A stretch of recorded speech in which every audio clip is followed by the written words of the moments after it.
Hi, Alex Polyak here. I warn you right away that this video contains spoilers for Grand Theft Auto 4 and partially for the Ballad of Gay Tony. So, in GTA 4, there are two endings, one of which, called Revenge, is considered by many players to be canonical, and they believe that the events of this ending actually happened in GTA in the HD universe. And the other ending, called Deal, is often perceived as a non-canonical option that is given to the player simply for choice. There are many interesting arguments for this view, but recently I noticed one thing that makes me doubt that any of the endings in GTA 4 can be canonical, and this is what we will talk about now.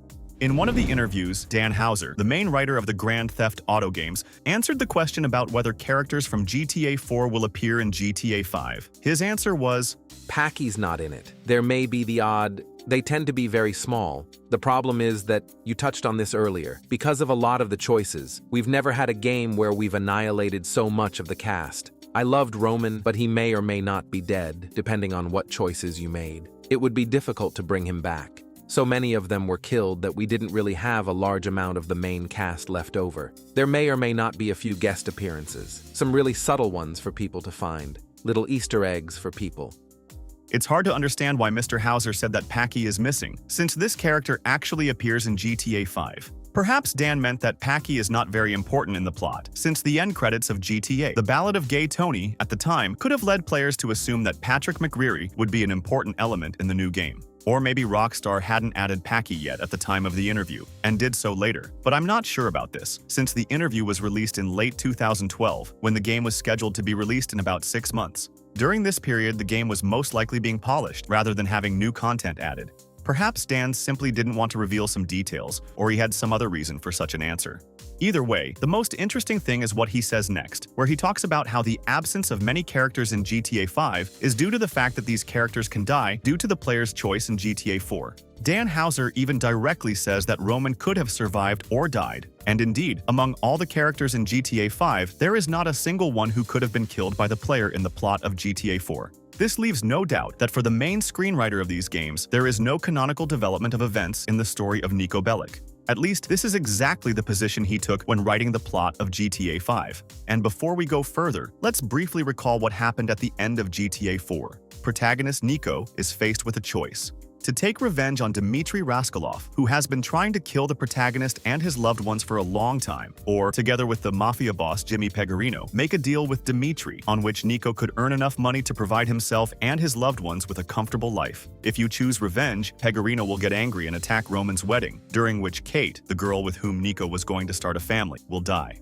And if you choose the deal, Pecorino will be happy, but Rascalov will send a killer to that wedding. And as a result, Roman, Niko's cousin and closest person, will die, after which the protagonist settles scores with the main antagonist. Now that we have remembered the endings of GTA 4 and have information from an interview with the screenwriter, we can take a more sober look at those moments that make many players consider the revenge option canonical. In GTA 5, Franklin's cousin, who is in Liberty City, writes on the Life Invader social network that Roman's taxi is the worst taxi service. Here we are given to understand that several years after the story of GTA 4, the taxi service once created by Roman continues to operate in the city. This leads to the idea that Roman is alive and continues to run his business. But does the name Roman's Taxi really prove that the character is alive? In fact, no, because this company can continue to exist even after the death of its founder. This could be done by Niko himself, who, according to Lester, has gone into hiding, or Roman's wife, or any other person to whom this business could have been transferred. In fact, this is only the name of the company, and not information about the character. The next argument in favor of the canonicity of revenge is Niko's personal page in GTA 5. It can be found in Jimmy DeSanta's laptop when he is sitting at the table in the family home. Here you can see that Roman also has his own page, and Niko recently wrote a post congratulating his cousin on his birthday. All this should mean that Roman is alive, but in order not to jump to conclusions, let's remember the words of Dan Houser. I loved Roman, but he may or may not be dead, depending on what choices you made. Some really subtle ones for people to find, little Easter eggs for people. It seems that this is just an Easter egg, and I will remind you that Easter eggs in games are added just for fun, and usually this has nothing to do with the canons of the game world. This can be compared to how there is a poster with Claude in GTA Vice City. This detail is completely inappropriate from the point of view of the chronology of the GTA 3 plot and from the point of view of just common sense. However, the developers allow themselves to make such references. Most likely, Niko's personal page is such a detail. Some players refer to the fact that in the final credits of GTA The Ballad of Gay Tony, Pachy flies from Liberty City to Los Santos. This supposedly means that he has no one left in the city because Nico killed one brother, another brother died from drugs, the third is in prison, Kate is dead, and their mother did not survive all of this.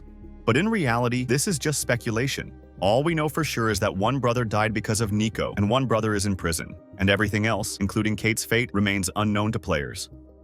The next argument also concerns Patrick. Some players interpret his story about the old days, which can be heard in GTA 5, rather strangely. Some say that Pachy mentions Kate's death, and others, on the contrary, pay attention to the fact that Kate is not mentioned and conclude that she died. Let's just listen to this conversation to make sure that Pachy really does not mention his sister. And besides, Kate and her story are not implied here at all because it is about a bank robbery. And this means that we can't learn anything about McCreary's sister. What is interesting is my biggest job. The Bank of Liberty City. Ah, shit, yeah. I heard you were part of the crew that took that down. I ran the crew. It was me, my brother Derek, God rest his soul, my pal Michael, God rest his soul, and another boy, Nico, who's probably dead too. They're all dead. Must have been jinxed, huh? All I know is I live to tell the tale. We went in, my pal Michael gets shot. I take down the hero who did it, then we blow the vault, take the money, and meet half the LCPD coming out.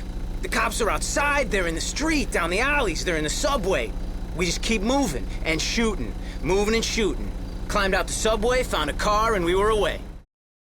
The GTA Wiki indicates that one possible piece of evidence for revenge being canonic is that in the final GTA mission, The Ballad of Gay Tony, Ray Bulgarin's man mentions the death of Dmitry Raskolov and his heroine. Now Raskolov is dead, we have sole claim to the junk. The site claims that in this case, it is the revenge ending that is being referred to. At first glance, this does seem logical, because in the revenge option, Nico disrupts the loading of illegal goods, which means that Bulgarin could very well have gotten hold of this goods. But we don't really know whether the cargo was successfully shipped in the deal option, and whether Bulgarin really had no chance of getting the cargo in this ending. Moreover, in the finale of The Ballad of Gay Tony, there is a moment when a homeless man finds diamonds, which means that this happens on the same day when one of the characters mentions Raskolov's death and heroin. This is an interesting detail because the news about the diamond tramp only appears in GTA 4 in-game media after the player has completed the final mission. This could mean that, chronologically speaking, the words about Dimitri's death were spoken in The Ballad of Gay Tony after either of the GTA 4 endings, so we can't say for sure how the events transpired. But even if there were some grounds to connect the words about Raskolov's death with the ending of Revenge, I just want to remind you that there are several moments in episodes from Liberty City that do not correspond to the plot of GTA 4. This means that the plot connection of these games was not sufficiently developed by the scriptwriters, who allowed some conventions and perhaps even mistakes. Among other possible evidence of the canonicity of Revenge, GTA Wiki mentions Roman's taxi company, which was burned in GTA 4 and rebuilt in Chinatown Wars, the events of which take place the following year after the events of GTA 4. But this is another case when we only see the business but not the character, and we do not know for sure whether Roman is alive or not. We will also not exclude the possibility that the developers of Chinatown Wars could have done this just like that, without looking back at the plot of GTA 4. Other notable arguments in favor of Revenge are that the deal choice is inconsistent with Nico's character, and that choosing Revenge will result in a clear weather ending with a view of the front of the Statue of Happiness, and choosing Deal will result in gloomy weather and a view of the statue from behind. But objectively speaking, these things do not determine canon. Yes, beautiful design decisions suggest that Revenge is a less tragic ending for Nico than Deal, and perhaps even a more correct one. But that does not mean canon. The protagonist's story could have ended well, but it could also have ended badly. These theses about one choice being true to Nico and another not being true only take place when the writers clearly show that Revenge is canon.